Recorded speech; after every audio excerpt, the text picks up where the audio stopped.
Cynthia stared at her laptop screen. $211. That couldn't be right. I had $38,000 saved. 3 years of scraping and sacrificing. She clicked on the transaction history, scrolling through page after page, each entry a small withdrawal, all going to the same place. Aesthetic Surgery Institute. That's Pamela's surgeon. The clinic she posted about. She grabbed her phone and opened social media. There it was, Pamela's selfie, her bandaged face captioned, "New nose, new me." My mother used my IVF money to pay for my sister's vanity. Dorothy had power of attorney from that emergency surgery years ago. Cynthia never revoked it, an oversight that now hollowed out her chest. 3 years of hope. Wiped out for a cosmetic procedure. I can't let this stand. She knew where she had to go first. Not to her mother, not to the police, to the fertility clinic. They'll have records. I need to know exactly what was taken. The fertility clinic rose before her, its glass doors reflecting the morning light. Inside, the air was cool and still. This place once held all my hope. Now I am here to cancel it. The receptionist sent her straight to billing, to Miss Catherine's office at the end of the hall. Miss Catherine, I need to cancel my upcoming cycle. There's been an unexpected withdrawal from my IVF account. Please, Cynthia, sit down. We knew you'd come. There's something you need to understand. Knew I'd come? What is she talking about? 6 months ago, our billing system flagged a pattern of unauthorized payments from your dedicated IVF savings. Unauthorized payments? You mean someone drained my account? To a cosmetic surgery clinic. We've been holding all documentation waiting for the day you came here. Catherine's hand paused on the drawer handle.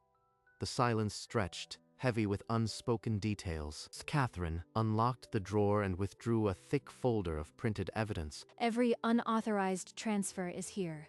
Dates, amounts, all to that cosmetic surgery clinic. She slid it across the desk. Cynthia opened it, her hands trembling. My mother did this. She forged my signature on every line. We flagged it as exploitation 6 months ago. We've been waiting for you to come in. Waiting? Why didn't anyone contact me? You thought I could be involved? We couldn't risk tipping off the fraudster. We needed you to come forward on your own. Catherine handed her a business card. It bore the name of a legal aid attorney. He's been briefed on your case. Call him today. Don't wait. She stood, the folder pressed to her chest, the card safely tucked inside. The clinic had kept receipts. Now she had them. She left the clinic, the folder heavy in her arms. The business card pressed between her fingers felt like a grenade. I finally have proof.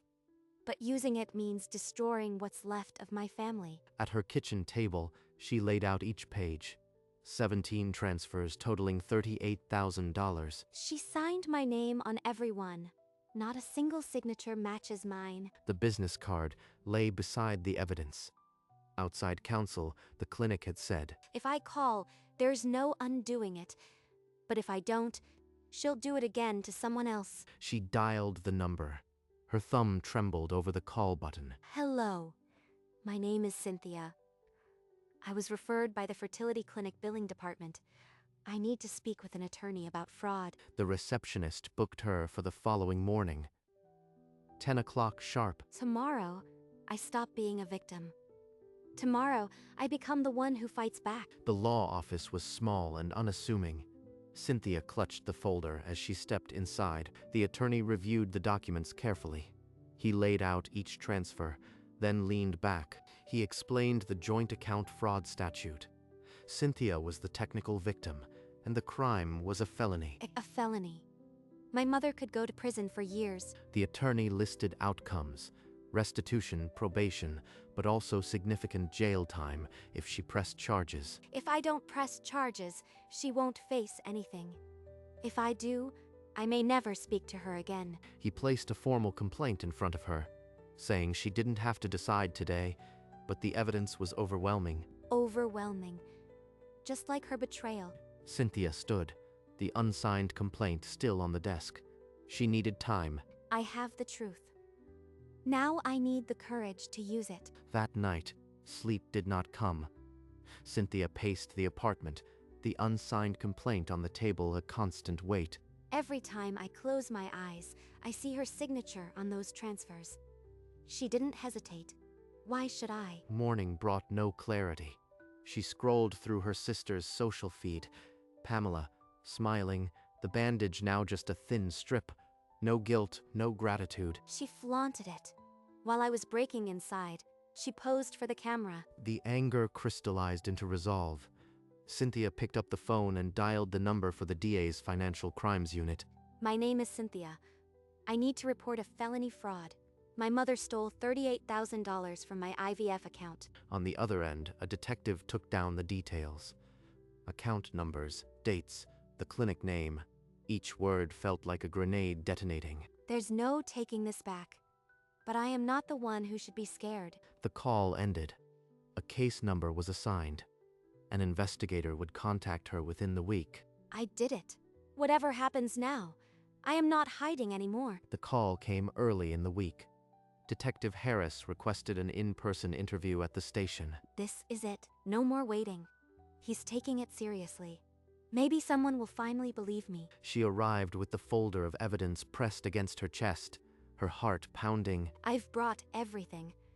Every transfer, every forged signature, all $38,000. Sit down, Cynthia.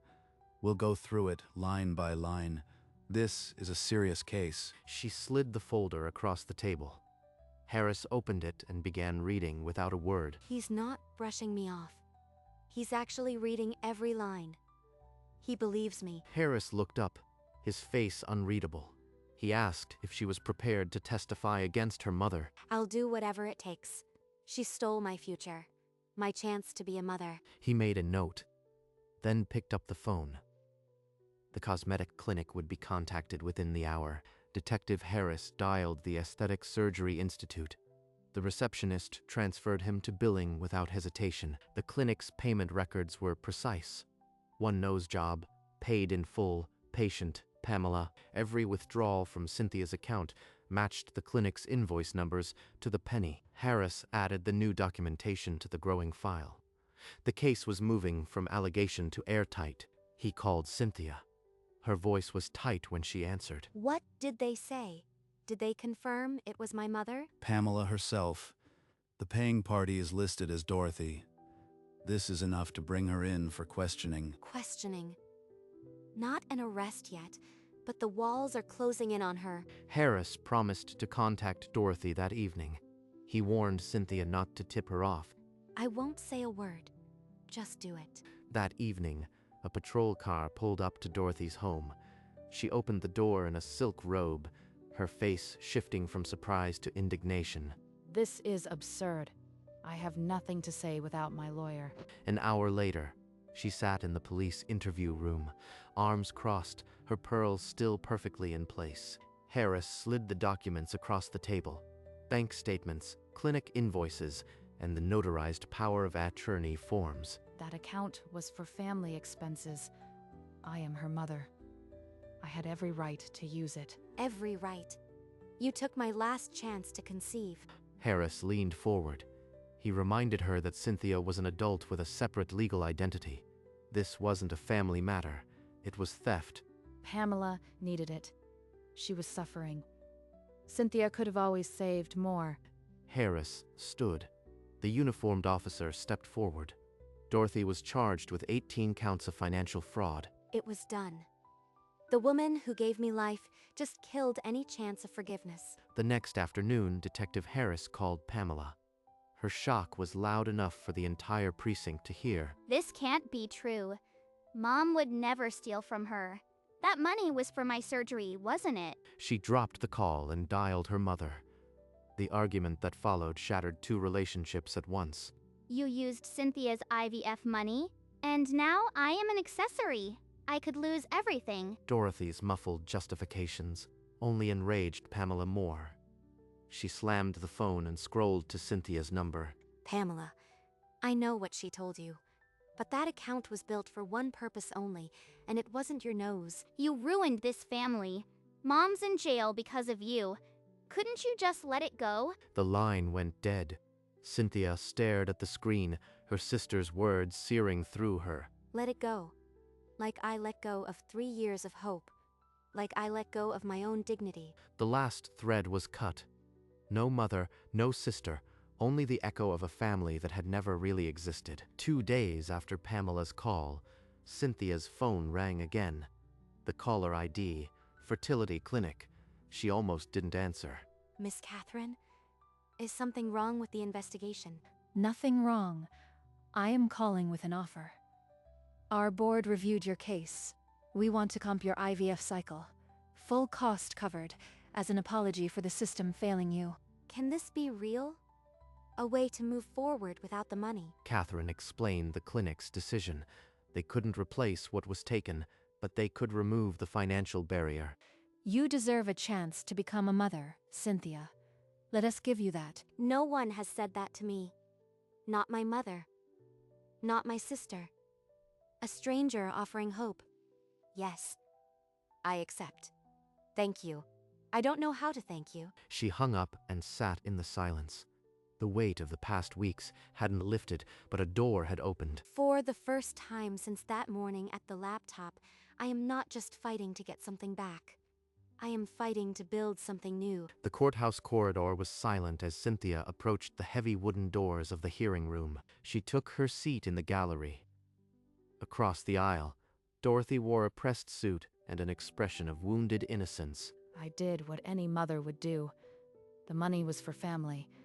Pamela was in anguish. That account was my hope for a child. She drained it for a nose job, knowing exactly what she was taking. The judge's gavel came down hard. He called the theft calculated and cruel, a profound betrayal of trust. The order, full restitution of $38,000. 5 years probation. The cosmetic clinic must return every cent. Restitution. But no court order can give me back the time I lost. She left the courtroom, the paper folded in her hand. Outside, the sun was too bright on her face. 1 chapter closed. Now I have to build something from the ashes. The restitution was ordered. But the healing had not yet begun. 3 days after the hearing, Cynthia walked back into the fertility clinic. This time, it wasn't to cancel. This is it. The first real step towards something I almost gave up on. The procedure was clinical, precise. The doctor's hands moved with practiced care. The injections, the monitoring, the waiting. Cynthia moved through each day with fragile hope. One evening, her phone lit up with a banking alert. She stared at the screen, $38,000 deposited. The money is back. It doesn't erase what happened, but it's a start. She sank onto the sofa and let the tears come, not of anger, but of exhaustion and relief. I am finally free of her. I can move forward without her shadow. The cycle continued. She didn't know if it would work, but for the first time in months, she believed it could. The money was restored. Now she waited for the only outcome that truly mattered. The days blurred into an anxious fog. Cynthia went for blood work, her foot tapping in the waiting room. Every vial drawn, every number on a chart, feels like a verdict I can't control. 2 days later, her phone buzzed. The clinic calling. Hello, this is Cynthia. Cynthia, your estradiol levels are fluctuating. We need you to come in for an ultrasound tomorrow. Fluctuating. That word is a knife. Is this the beginning of failure? She hung up and walked to the bathroom, pulling out the home test kit. Her hands trembled as she opened the box. I can't wait for a lab to tell me. I need to know now. She followed the instructions precisely. Then she set the test on the counter and started the timer. 3 minutes. She closed her eyes and waited for the lines that would define her future. The timer beeped. Cynthia opened her eyes and forced herself to look down. 2 lines. 2 pink lines. Is this real? She sank to the bathroom floor, the stick clutched to her chest. A sob broke loose, raw and unbelieving. After everything they took, this one thing is mine. She reached for her phone and dialed the clinic. When Catherine answered, her voice cracked. Miss Catherine, it's positive. I am pregnant. Oh, Cynthia, I knew it. I just knew you'd get this. We are so happy for you. She stayed on the bathroom floor, letting the relief wash over her. For this small moment, she allowed herself pure joy. I won't tell my family. This news is for me and this baby alone. The word mother had been twisted by Dorothy. Now Cynthia would redefine it, starting with herself. The weeks blurred into months. Cynthia's body changed, and so did the shape of her hope. The ultrasound monitor flickered, and a tiny profile emerged. A heartbeat pulsed on the screen. That's my child. That's real. At home, she turned the spare room into a nursery. She assembled the crib with her own hands. The walls were soft gray. A mobile of clouds dangled above the crib, a space for new life. She sat at the desk to write her mother a letter. The pen scratched out Mom 3 times. Number. Words won't reach her. Only proof. She retrieved the sonogram photo and the restitution receipt from the locked drawer. She clipped them together, slid both into a plain envelope, and left it unsealed on the desk. When the time is right, I'll send it. Not yet. She picked up the envelope and held it for a long moment. Then she reached for a pen. She wrote her mother's full address in neat block letters. No return. No name. This is my last word to her. No apology. No anger. Just 2 pieces of paper. She sealed the envelope, pressing down firmly until the glue caught. The weight of it felt final. Without a coat, she walked to the corner mailbox. The afternoon sun was warm on her shoulders. She paused in front of the mailbox, the envelope between her fingers, then pushed it through the slot. It's done. She'll see what she threw away. A weight lifted, not all at once, but enough. The act was its own closure. I am not her victim anymore. I am the mother of my own child. She turned and walked home, not waiting for a reply. The sending was the end. The envelope traveled 2 days across state lines, landing in Dorothy's mailbox on a gray afternoon. She pulled the stack of bills from the box, the plain envelope slipping out last. No return address, but the handwriting was unmistakable. Inside, she tore it open, expecting a letter of blame. Instead, 2 items fell out, a sonogram photo and a receipt for $38,000, clipped together. No note. Dorothy's breath left her in a single sharp exhale. She's pregnant, and she sent me the proof of what I took. The grainy image showed a tiny profile, a heartbeat captured in black and white. The receipt was the court-ordered restitution. Every cent she had stolen now returned to Cynthia. She dropped both onto the table, her face crumpling. Nothing she could say would ever be enough. Across the state, Cynthia felt none of that collapse. She was in the nursery, folding a soft gray blanket. The crib is assembled. The walls are painted. This room is ready for its tiny occupant. She lowered herself into the rocking chair, one hand resting on the swell of her belly. Everything I lost is in the past. Everything I'll gain is already here, kicking inside me. You won't grow up owing anyone. Not me. Not her. Outside, the sun dipped low, painting the nursery in warm gold. Closure isn't about making her understand. It's about letting go of the need for her to ever understand. She rocked slowly, the rhythm lulling both mother and child toward a quiet peace. I've already won. Everything else is just noise. Tomorrow would bring whatever it would. Tonight, she was simply and wholly ready. The first contraction hit at midnight. Cynthia gripped the hospital bed rail and breathed. This is it. Every needle, every tear, every fight led to this moment. The doctor's voice cut through the haze. One more push, Cynthia. One more. A final, guttural cry from Cynthia. Then a new sound filled the room. A sharp, angry wail. They laid the baby on her chest, skin to skin, a warm, squirming weight. A daughter. I have a daughter. Tiny fingers wrapped around her thumb. Perfect knuckles, perfect nails. Perfect nails. For 3 years, I chased this feeling. Now it's real, breathing against my heart. Outside, the sunrise crept through the window, painting the room in gold. Welcome to the world, my little one. No one will ever take from you what they took from me. A week later, Cynthia sat in the nursery rocker, her daughter latched and dozing against her chest. The world has shrunk to this room. to this soft weight in my arms. A small lamp lit the corner, its glow catching the shadow box frame on the wall. Inside, the receipt for $38,000. That's the receipt, little one. A reminder of what I fought, not what I lost. She gazed at the framed restitution order, now a permanent fixture in the room where she'd raise her daughter. Not for bitterness, for proof that I survived. She smiled, a quiet, private smile that held no anger, only a gentle, steady peace. My mother will never hold her. That is her loss, not mine. The baby's tiny fingers curled against her skin, a perfect, peaceful fist. Outside, the world went on. Inside, this was enough, this quiet room, this full heart. 3 years later, Cynthia pushed a stroller through the city park, where she once walked alone.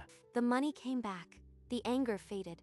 What stayed was a quiet truth. Family, she understood, isn't built on blood. It's built on the people who show up when saving you costs them nothing. She passed the fertility clinic one last time. Its sign now just a landmark, not a reminder. Inside, a new patient sat where she once did. Detective Harris had closed the file, a rare satisfied smile on his face.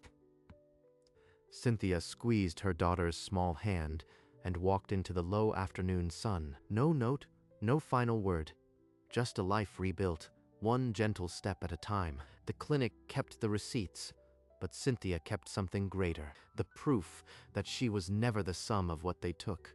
She was everything she built after, and the frame fades to black.